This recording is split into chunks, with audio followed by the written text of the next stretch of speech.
Dan aku nampak cermin belakang belah penumpang kereta dia pecah. Bismillahirrahmanirrahim. Innama sultanuhu ala allazina yatawallawnahu wallazina hum bihi musyrikun. Sadaqallahul azim.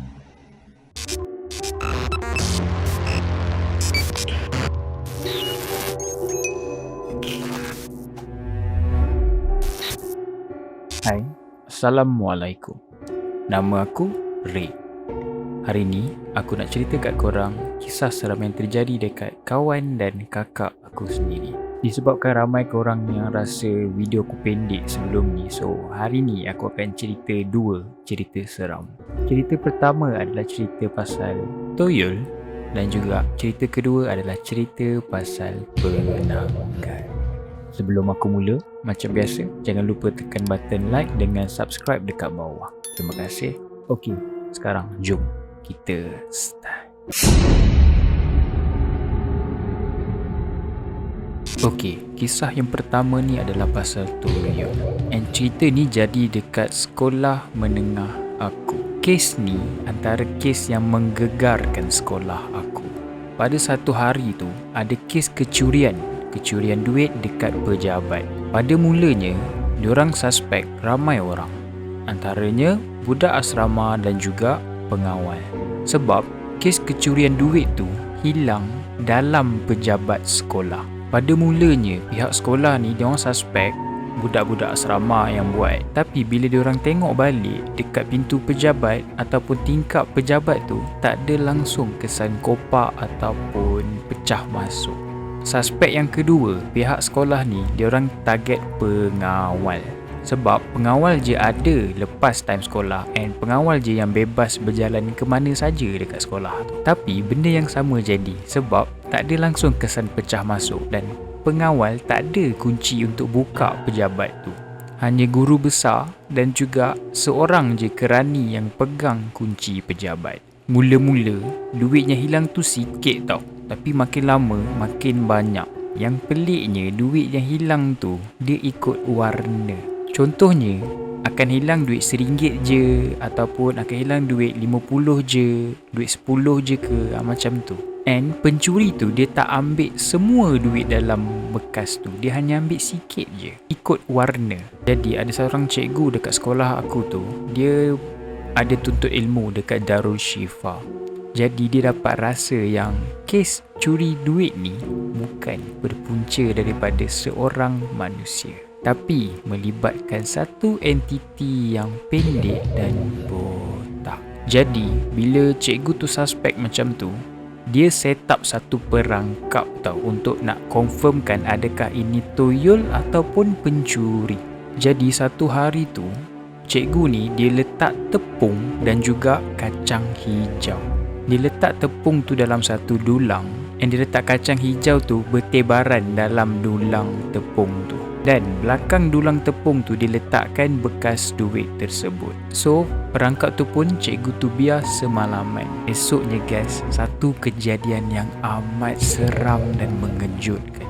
Benda ni bagi aku benda yang paling epic jadi ataupun paling mistik jadi dekat sekolah aku. Sebab korang ingat tak kacang hijau yang dalam dulang tu, keesokan paginya kacang hijau tu tersusun rapi.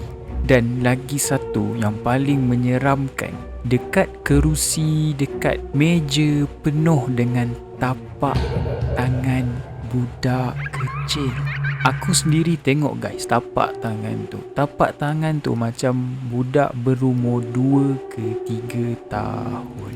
Dan kacang hijau yang dia tersusun tu, dia susun dalam bentuk orang. Perangkap tu berhasil sebab apa? Dapat bukti-bukti yang memang wujudnya toyol dekat situ dan duit tadi tak diusik langsung. Maknanya toyol tu dah habiskan masa dia untuk main dengan kacang hijau tu. Dekat kawasan pejabat tu penuh dengan tapak kaki budak kecil dan juga kesan-kesan tapak tangan, kesan jari daripada budak. Jadi sahlah yang memang Toyol terlibat dalam kes kecurian dekat sekolah aku. Dan rupanya Toyol ni berasal daripada seorang pakcik yang duduk dekat belakang sekolah aku. Okey, itu je untuk cerita yang pertama. Sekarang kita masuk ke cerita seram yang kedua.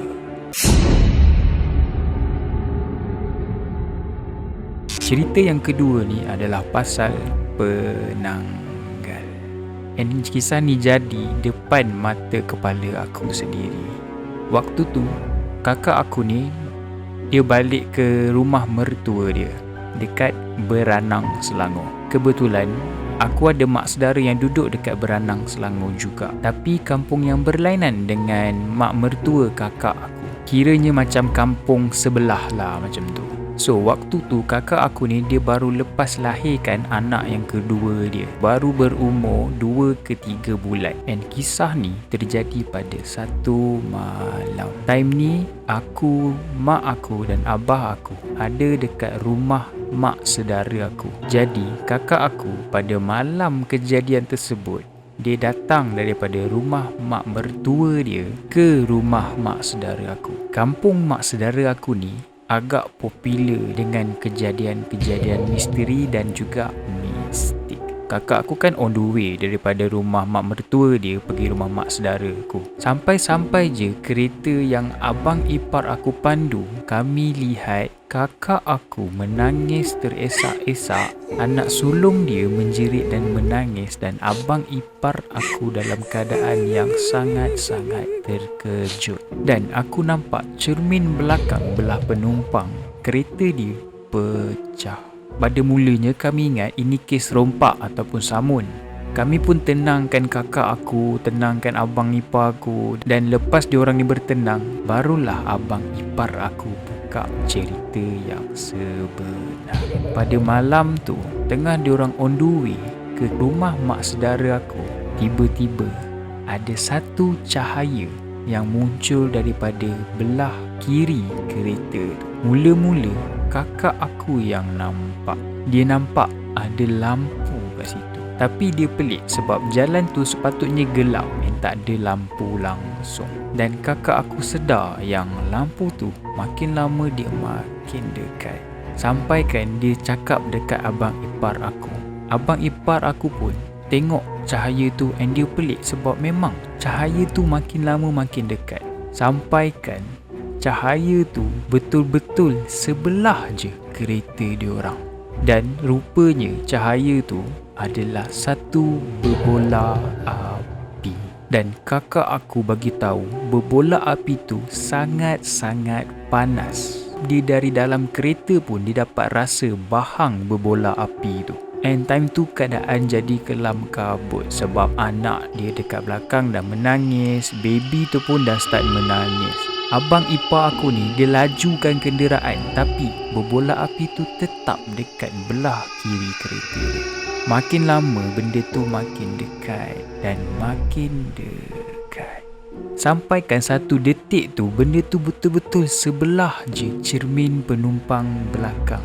Dan tiba-tiba guys, cermin kereta tu meletup. Jadi itulah punca aku nampak cermin kereta tu pecah. Lepas je pecah cermin kereta tu, tiba-tiba berbola api tu dia macam terbang jauh pergi daripada kenderaan tu. Bila abah aku tanya kat abang ipar aku macam mana benda tu, dia tak dapat nak terangkan. Dia cakap benda tu sebiji macam berbola api. And diorang tak boleh brain apa benda yang jadi malam tu. Sebab korang bayangkan, korang tengah drive, tiba-tiba ada berbola api dekat sebelah kereta korang. Rupanya ada seorang abang ni yang berubat dekat kampung tu. Dia ada bagi tahu yang berbola api tersebut adalah penanggal.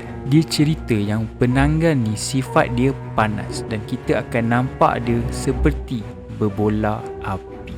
Kecualilah dia izinkan kita untuk tengok bentuk sebenar dia. Jadi abang tu cakap makhluk tu berminat dengan bayi yang kakak aku baru lahirkan tu.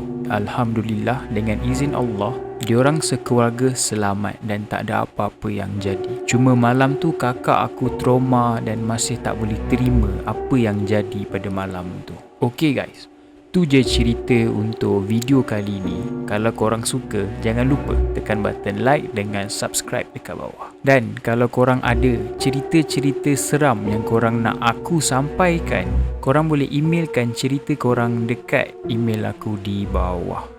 Itu sahaja untuk video kali ni. Kita jumpa dekat next video. Assalamualaikum. Selamat malam.